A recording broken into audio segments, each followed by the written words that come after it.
Продолжаем нашу серию встреч о Ближнем Востоке с первых уст. И сегодня у нас в гостях Александр Георгиевич Аксененок, бывший чрезвычайный полномочный посол в Алжирской Народной Демократической Республике и человек, который работал во многих арабских странах и видел многие процессы, происходящие на Ближнем Востоке изнутри. Александр Георгиевич, рады вас видеть у нас. Спасибо. Спасибо. Ну, вначале я должен сказать, что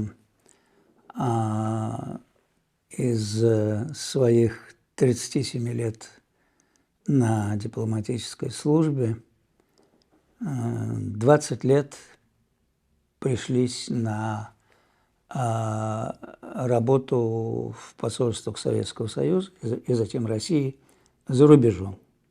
20 лет за рубежом именно на Ближнем Востоке. В целом всего это 24 года работы за рубежом, плюс 4 года пришлись на мою работу вне Ближнего Востока в качестве посла России в Словакии. Так что в основном моя заграничная работа и работа в центральном аппарате министерства связана с Ближним Востоком. И за это время так получилось, что бывали двойные командировки на 2 страны, случались, и так что я работал во многих арабских странах. Трудно назвать тех, в которых вы не работали. Как говорят арабы, от океана до залива. Собственно, это от океана, это вот Алжир, до залива, считайте, Йемен. Вот. Но наиболее, конечно, такие воспоминания разные, приятные и не очень. Это, конечно, от Алжира, от Сирии. Вот. От работы Алжир в Сирии, поскольку там я уже был на таких более высоких дипломатических постах в Сирии в качестве советника-посланника, часто оставался временным поверенным в делах в посольстве в Дамаске, а в Алжире уже чрезвычайным полномочным послом. Александр Георгиевич, давайте тогда сначала про Сирию поговорим. Вы приехали туда в 1984 году. Уже в момент, когда советско-сирийские отношения достаточно давно развивались и развивались очень активно. А как в тот момент обстояли отношения на уровне 2 стран, на уровне лидеров 2 стран? Как к Советскому Союзу относился Хафиз Аль-Асад и как развивались связи по партийной линии? 1984 год – это был год, я должен сказать, такого наивысшего расцвета наших отношений Советского Союза с Сирией. Хотя в Сирии была довольно непростая обстановка. Я приехал в Дамаск как раз вскоре после того, как завершилось перемирием война в Ливане, в которой Сирия принимала прямое участие. Причем в то время, у нас сейчас мало пишут об этом периоде войны в Ливане, 1982-1984 год, где Сирия вначале поддерживала христианских боевиков, христианские силы, даже маронитов, потом переключилась. Потом менялись внутренние союзы в Ливане. Сирия заняла резко антиарафатовскую позицию, в то время как Советский Союз поддерживал целиком Арафата. Это был один из пунктов разногласий у нас с Хафизом Асадом, и нам приходилось тут, так сказать, работать очень деликатно на этом направлении, с учетом межпалестинских разногласий. И потом не надо забывать, вот как-то сейчас у нас немножко этот период 1982-1984 года забывается, а ведь это был мини-кубинский кризис. А мини-кубинский кризис в каком плане? Ведь во время войны Советский Союз и Соединенные Штаты фактически вели противоборство между собой на территории Ливана. Это была, если говорить современным языком, это уже была почти прокси-война. Соединенные Штаты навели воздушный мост. Это вот в 1982-1984, как раз вот накануне моего приезда в Сирию. Навели воздушный мост с Израилем, поставляя ему последние модели фантомов своих самолетов, причем с американскими пилотами, имеющими двойное американское и израильское гражданство. Затем Советский Союз, естественно, навел, так сказать, воздушный мост в Сирии, поставлял ему современные средства ПВО, естественно, танки, вот, радиоэлектронную разведку. Американцы вели свою радиоэлектронную разведку непосредственно с авианосцев, и кораблей, которые подвинулись к северо-ливанскому побережью. В общем, сирийцы какое-то время одерживали даже успехи, вот, но в конечном счете они не во всем слушались даже советских военных советников. Там даже не только военные советники были, там участвовали напрямую советские контингенты, воинские контингенты, переодетые в сирийскую форму. Это была прямая военная конфронтация. Но, слава богу, удалось, так сказать, ее избежать. Так что Сирия, поэтому я говорю, что это был пик такой в советско-сирийских отношениях. Но обстановка внутренняя, конечно, была очень тяжелой. Как отражение того, что происходило в Ливане, так и с учетом обострившихся внутренних отношений в семье, в клане, в алавитском клане Асадов. Это были уже последствия не войны в Ливане, а последствия кровавого подавления мятежа братьев-мусульман в 1982 году в Хаме. Что после этого, в подавлении непосредственного участия и по существу ведущую роль играл брат Хафиза Асада, Рифат Асад, который в то время командовал спецназом. И у самого Хафиза ухудшилось здоровье, к нему часто приезжал наш известный кардиолог Чазов, и он приезжал и в Москву в то же время на обследование. И, в общем, в этой ситуации, когда, казалось бы, позиция режима начала ослабевать после событий в Ливане, после последствий этих подавления мятежа в Хаме, тут появился претендент на замену Асада, и Рифат,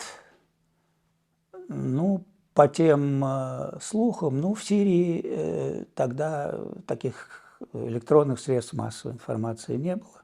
Естественно, средства массовой информации были в основном подконтрольные правительству, поэтому, естественно, источников таких было мало, но через наши связи, по различным слухам, в Сирии, как всегда, много тайного, но большинство из этого тайного рано или поздно становится явью.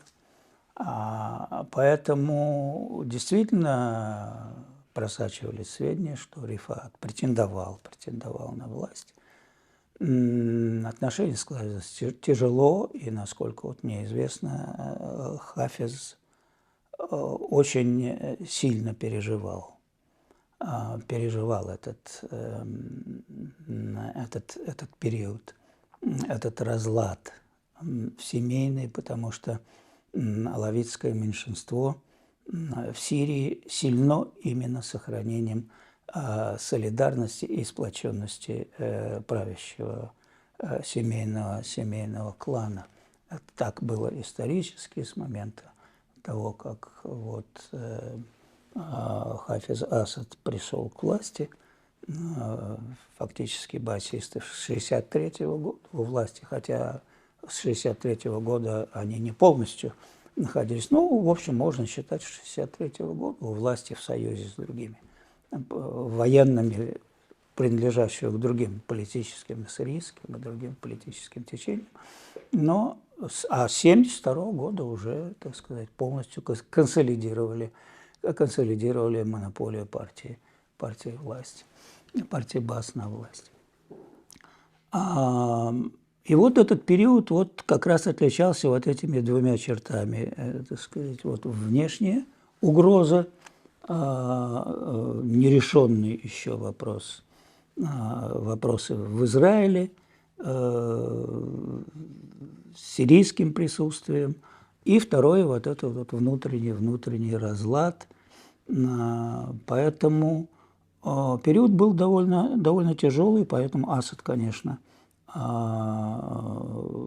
держал ориентацию на Советский Союз. Но, с другой стороны, начиная уже после 1985 года, появились некоторые, я бы не сказал разногласия, но некоторые недоговоренности и вопросы восприятия того, что происходит в Советском Союзе после 1985 года. В то время я часто оставался временным поверенным в делах, поскольку посол Александр Сергеевич Засохов в то время котировался в члены Политбюро и часто уезжал в Москву. Мне приходилось возглавлять посольство, собственно, по месяцу, 2 месяца. Вот. Я встречался часто с Асадом, тем более мы были знакомы. Он меня очень хорошо знал, до этого я часто переводил переговоры в Москве. И во время поездок с нашими делегациями в Дамаск из Москвы.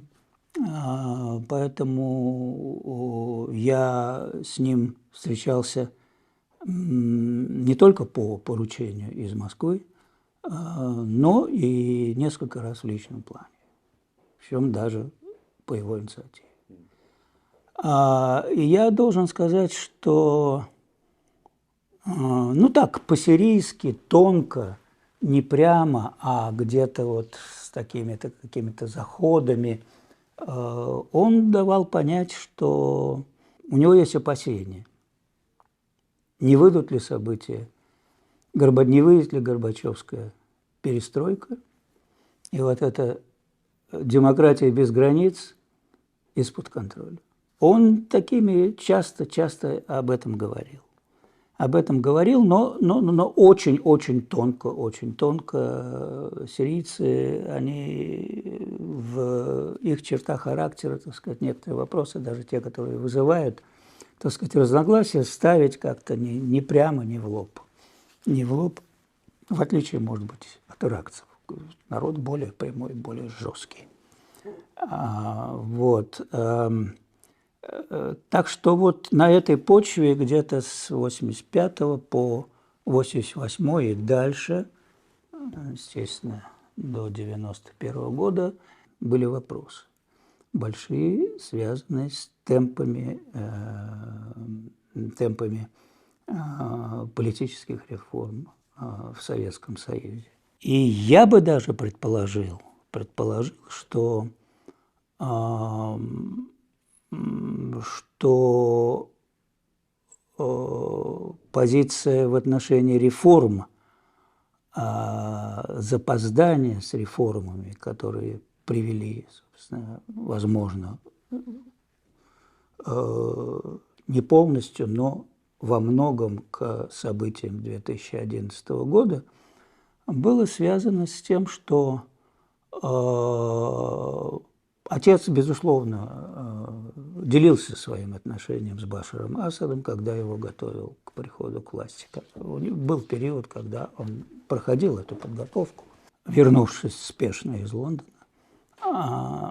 И наверное, здесь какой-то свой отпечаток есть. И ведь, придя к власти, Башар Асад не сразу запросился с визитом в Россию, да и тогда Россия, в общем-то, еще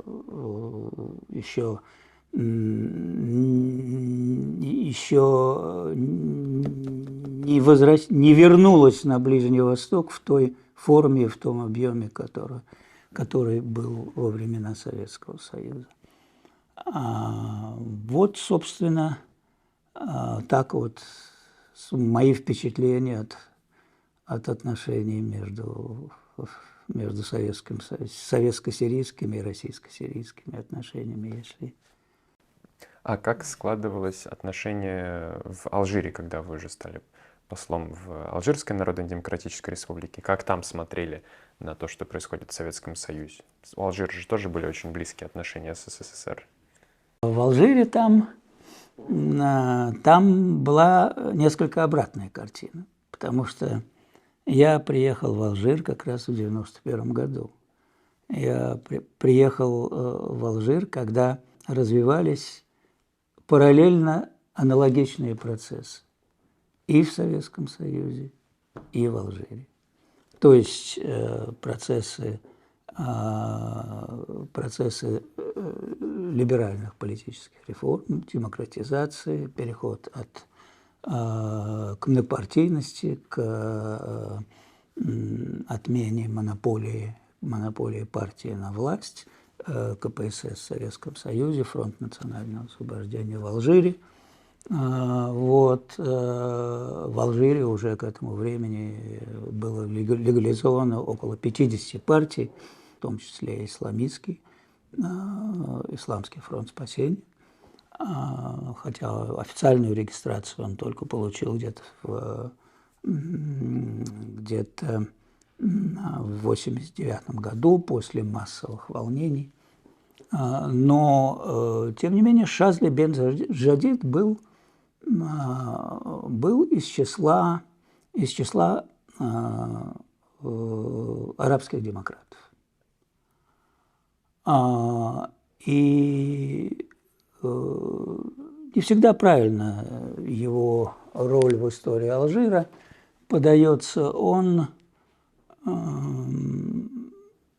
военные, конечно, его обвинили, произведя, так сказать, отстранив его от власти путем дворцового переворота в январе 1992 года, после того, как Исламский фронт спасения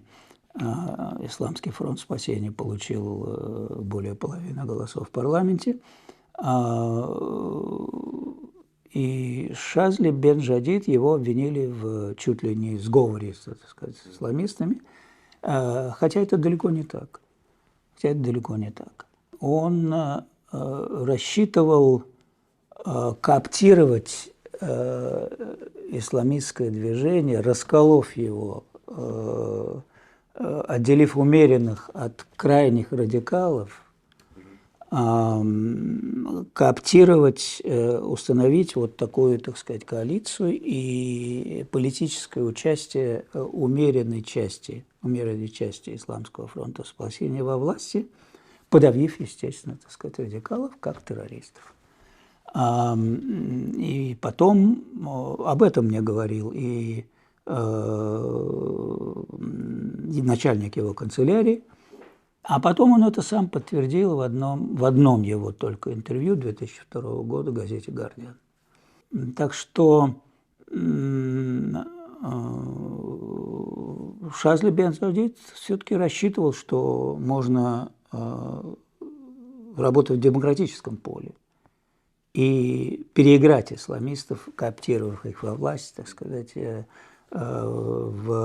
поскольку он понимал, что Фронт национального освобождения теряет уже свою былую популярность, что бюрократизировался, превратился Фронт национального освобождения как часть не правящей партии, а часть властной структуры.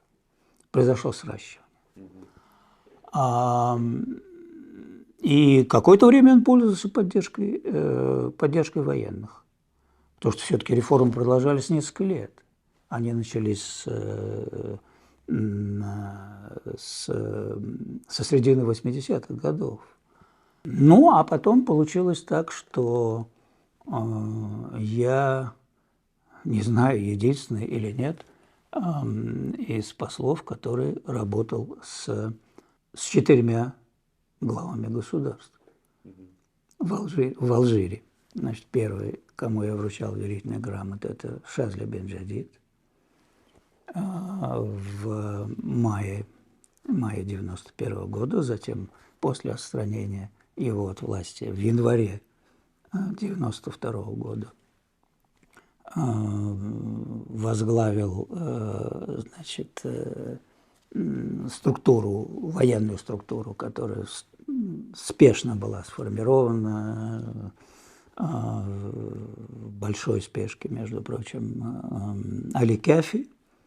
Потом эта структура не работала, и общественному мнению было непонятно, что это такое и как это вообще все сформировано. Тогда пригласили из Марокко деятеля бывшего национального освободительного движения Будияфа, потом Будияфа убили.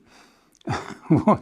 На его место пришел Зервали, вот уже с Зервалем я прощался, выезжая из Алжира в 95 году. То есть вот 91-95 год, самый тяжелый период. Второе – это, конечно, терроризм. Это терроризм. И в Алжире была одна из первых стран вот, со взлетом таким терроризма на исламской почве. Но я бы не сказал, что Исламский фронт спасения – это террористическая организация. Нет, отнюдь не так. Там были представители многих течений, и там постоянно шла внутренняя борьба между представителями политического ислама и радикальным крылом. Все-таки существовала вот эта группа исламист-армия Джиа, так называемая, это вот если взять вооруженная исламская группировка, если так сказать, в русское название перевести. Вот именно она занималась вот этими террористическими акциями. Больше.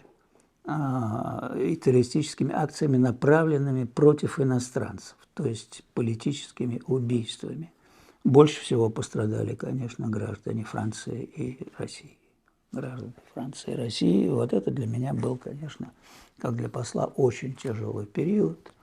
А с точки зрения обеспечения безопасности посольства, безопасности российских граждан, поскольку у нас было очень много объектов,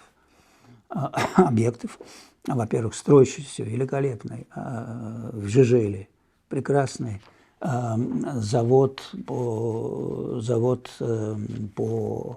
газовый завод по производству, так сказать, газа на берегу Средиземного моря, один из последних проектов.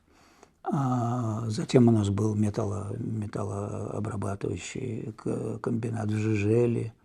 Вот, были наши нефтяники, там такой консультативный центр. Вот, и много других специалистов. А на этих крупных, так сказать, заводах массу рабочих приходилось пойти по пути сокращения нашего персонала, гражданских специалистов, что давалось большим трудом в 90-е годы. В 90-е годы это было тяжело, да и посольство испытывало тоже финансовые трудности, поскольку с переводами средств из Москвы. Но, несмотря на это, безопасность посла была обеспечена так же, как и безопасность других послов, потому что мне дали разрешение приобрести бронированный автомобиль, поскольку без этого уже было невозможно там появляться на улицах Алжира. И плюс я налаживал в сотрудничестве со службой внешней разведки вот операцию «Заслон», а эта операция потом уже распространилась на многие другие арабские горячие точки в мире. Вот алжирцы дали разрешение на то, что по внутреннему периоду посольства нашими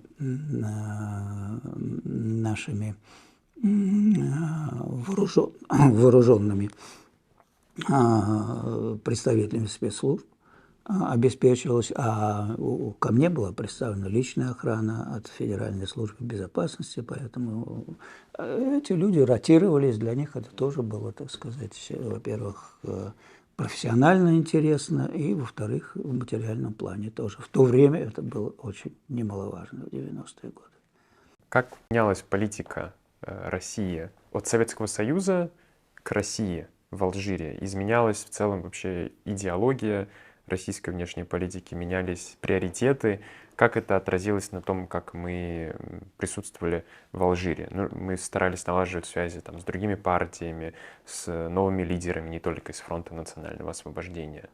Кого мы рассматривали как своих приоритетных союзников, скажем так, на алжирской внутриполитической сцене? Ну, Россия, собственно, как и Советский Союз, Россия продолжала традицию как-то не замыкаться на связях с представителями правящей партии. Вот, что уже тогда, ну, как и особенно сейчас, Россия вела более таким широким фронтом, так сказать, подходила к налаживанию своих связей. Во всяком случае, мы в посольстве всегда следовали этому принципу. Тем более, что поле-то политическое было довольно обширное, и множество было партий, причем действующих легально. Тут уже все зависит от искусство самого дипломата получать различную информацию, фильтровать ее и на этой основе делать анализ и доводить этот анализ до Москвы. Но вот в мое время, с 91 по 95 год, конечно, из-за терроризма обмены были практически заморожены.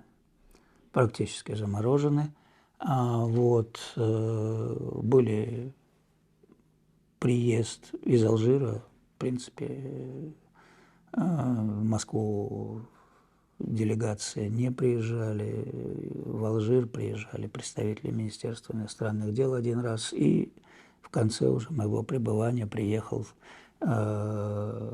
Примаков, который тогда возглавлял службу внешней разведки, и у него была такая поездка по странам Магриба, Марокко, Алжир, Тунис. Вот он как раз, я его принимал тогда в Алжире.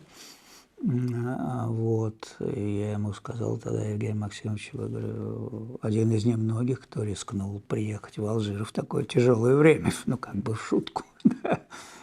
Вот, так что отношения действительно из-за вот этой ситуации внутренний, не то чтобы заморожен, но отношения несколько объем сократился, но потом уже с приходом к власти Бутефлики, с избранием Бутефлики в 1999 году, в общем, отношения вновь восстановились, так сказать, в полном объеме. Решен был даже вопрос задолженности. Кстати, я во время своего пребывания этот вопрос поднимал очень активно, поскольку одно время алжирцы погашали задолженность Советскому Союзу поставками нефти. Это было довольно выгодно. Потом они прекратили поставлять нефть в погашение задолженности, и началась операция так называемого товарного покрытия. Я выступал резко против товарного покрытия советской и потом и российской, так сказать, задолженности Алжира. И даже были, как говорится, расхождения между позицией посольства и позицией нашего торгпредства. Бывает такое. Вот. И те, и другие обосновывали свои соответствующими аргументами свои позиции. Но все-таки мне удалось добиться приезда в Москву, приезда в Алжир нашей делегации, в которой был представитель Минфина, и алжирцы обязались, кроме товарных поставок, какую-то часть погашать в валюте. Так что вот это, я считаю, одной, так сказать, из своих заслуг. А контракты, которые в массовом количестве заключило торгпредство на товарные поставки в Россию, ну, тоже после 1991 года, так и остались невыполнены. Так и остались многие из них невыполнены. Так что это отдельная история. Стремилась ли Россия как-то принять участие в примирении алжирских сторон в то время, выступить посредником, чтобы установить стабильность в стране, в которой фактически шла гражданская война в тот момент? Да, это алжирцы называют, да, Ашария Сауда, да, черное десятилетие этот период называют. Посредников было немало. В том числе, между прочим, и католическая церковь. Там есть у католической церкви такая организация Сант-Эгидио. Вот она тоже пыталась принять участие в качестве посредников. Россия, как, насколько мне известно, таких попыток не делала. Мы традиционно все-таки считаем эти вещи внутренними делами. И мы единственное, что, так сказать, призывали к тому, чтобы, так сказать, поддерживать борьбу с терроризмом, безусловно, поскольку там террористическая активность, это была международная террористическая активность. В то время Россия только-только выходила из Афганистана, и многие афганские боевики алжирского происхождения начали возвращаться из Афганистана в Алжир. Поэтому это немножко, это усиливало вот эту террористическую активность в Алжире.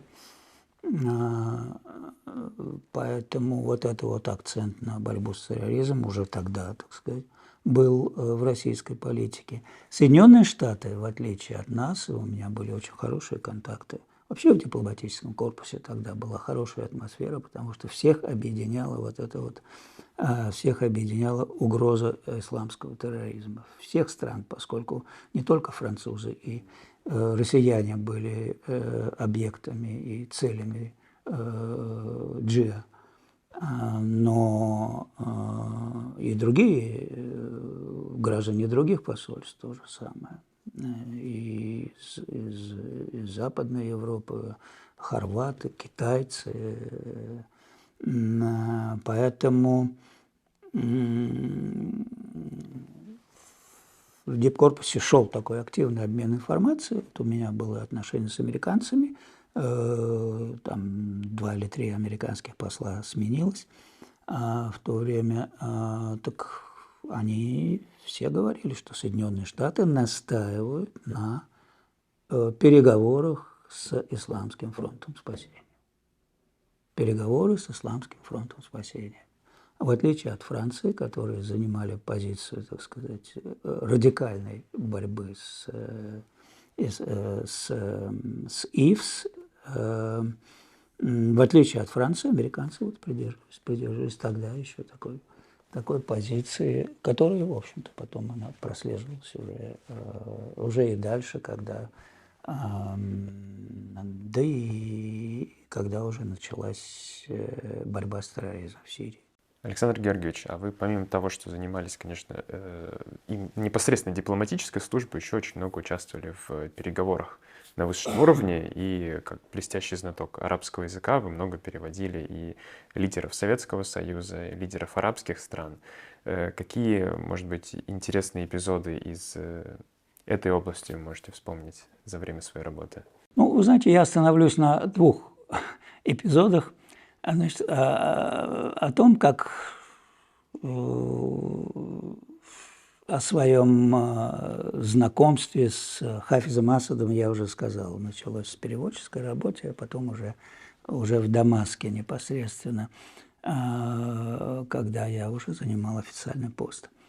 С Саддамом Хусейном я вспоминаю, опять же, интересные эпизоды, когда мне довелось переводить Примакова в Багдаде. Он тогда приезжал, это был 69-70 год. Переговоры Примакова с Саддамом Хусейном. Причем Саддам Хусейн тогда не занимал официальных постов. Президентом Ирака был Бакр. И через только несколько лет Саддам Хусейн стал заместителем председателя Совета революционного командования.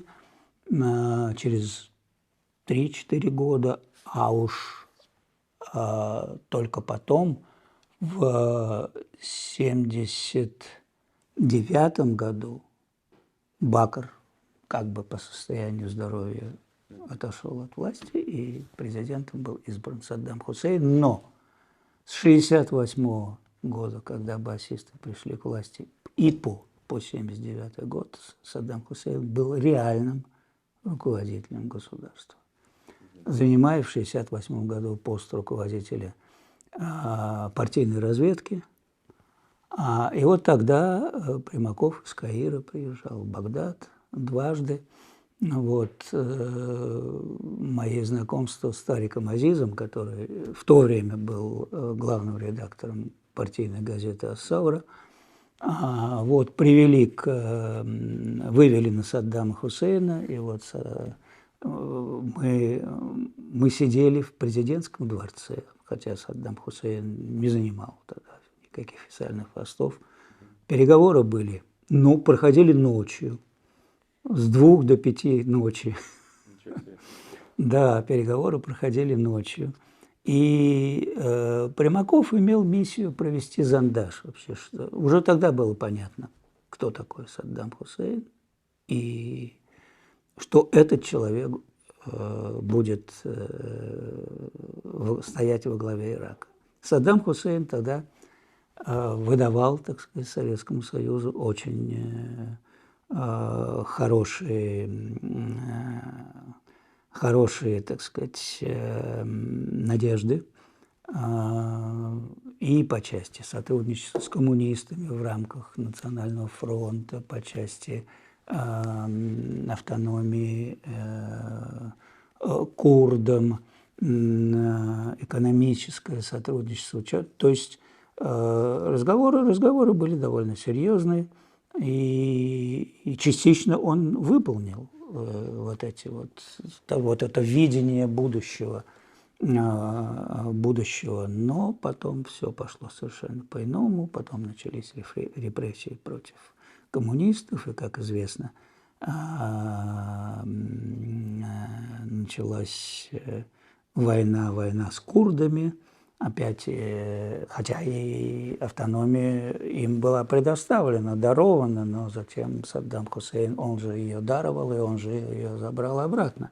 Но экономические отношения, кстати, развивались очень хорошо. Шло в Румелии строительство очень крупного нефтегазового комплекса Советским Союзом. И я тогда, кстати, переводил тоже Косыгину, когда он приезжал на открытие этого комплекса в Румелии, уже из Советского Союза. Я прилетал с Косыгиным по окончании командировки в Багдад. Вот. А вот с Примаковым это вот были интересные переговоры. То есть и после этого мы уже, когда я уже встречался с Примаковым, неофициально мы, так сказать, часто смеялись, что да, говорит, Саддам Хусейн мог бы быть лидером арабского мира, если бы он родился в Каире. Но, к сожалению, иракцы – это не египтяне. Я вспоминаю, одна египетская журналистка сравнивала, говорила так, что египтяне – это итальянцы Арабского Востока. По характеру, по национальному характеру их сравнивала с итальянцами. А иракцев она сравнивала, это, говорит, прусаки Арабского Востока. Такие жесткие, жестокие. Уж Саддам Хусейн своей жестокостью известен. Он лично убил Касума в 1959 году. Так что и очень много занимался, так сказать, ну, если сейчас говорить прямым текстом, террористической деятельностью. Вот. И еще один эпизод – это поездка с Косыгиным в октябре 1973 года во время Октябрьской арабо-израильской войны. С 16 по 19. Война продолжалась с 6 октября по 21 октября. Вот с 16 по 19 вот срочная была поездка, принята в таком быстром порядке Косыгина в Каир. И переговоры тогда были, собственно, без... Нас было трое. Вот, Садат, Косыгин, я как переводчик. И нужно сказать, что Косыгин очень мудро вел переговоры с Садатом. Садат тоже просил наладить ему воздушный мост, срочные поставки вооружений. Косыгин задавал очень многие вопросы, которые, так сказать, такие говорят о том, насколько он не только был очень опытным и прозорливым руководителем, хозяйственником, руководителем экономики, в области экономики, особенно промышленности. Он был и хорошим дипломатом. Косыгин задавал ему вопросы. Вот вы форсировали Суэцкий канал и остановились на восточном берегу Суэцкого канала. Что вы собираетесь делать дальше? Почему вы не продвинулись дальше? Садат начал оправдываться, что вот вы сами по своему опыту во время войны знаете, насколько важно воздушное прикрытие. Вот мы сейчас подтягиваем силы ПВО, ждем, пока танковая бригада приедет из Алжира. Ну, Косыгин все это выслушал, а переговоры были даже 3 тура. И вот в следующем туре, это уже было ближе к концу, Косыгин сказал Садату: вот, господин президент, вот у нас есть данные нашей спутниковой разведки, уже тогда у нас работала спутниковая разведка. У нас есть данные, что израильские войска форсировали южнее Суэцкого канала озеро, Крокодилье озеро, по-арабски Бхейр-Тамасих. Вот это озеро, и ударили вам в тыл вашей армии, расположенной вот, на юге Египта, вдоль Суэцкого канала. Садат взвился, начал оправдываться, что это невозможно, такого быть не может, что это самоубийственная операция. Это было 18 числа. 21 числа Косыгин возвращается в Москву, и в тот же день во Внуково садится самолет госсекретаря США Киссинджера. А от Садата идут спешные просьбы договориться о прекращении огня. И вот с 21 числа начались переговоры с Киссинджером, и тогда была достигнута, в общем, советско-американская как раз договоренность. Вот, американцы оказали свое воздействие на Израиль, мы свое, так сказать, на Египет по условиям прекращения огня. В то время, кстати, в 70-х годах советско-американские отношения складывались неплохо, потому что это был период такой некоторой разрядки. И вот эта арабо-израильская война, она не очень, так сказать, как-то отразилась на советско-американских отношениях в то время. Александр Георгиевич, спасибо вам большое за такой очень интересный рассказ о годах вашей работы на Ближнем Востоке.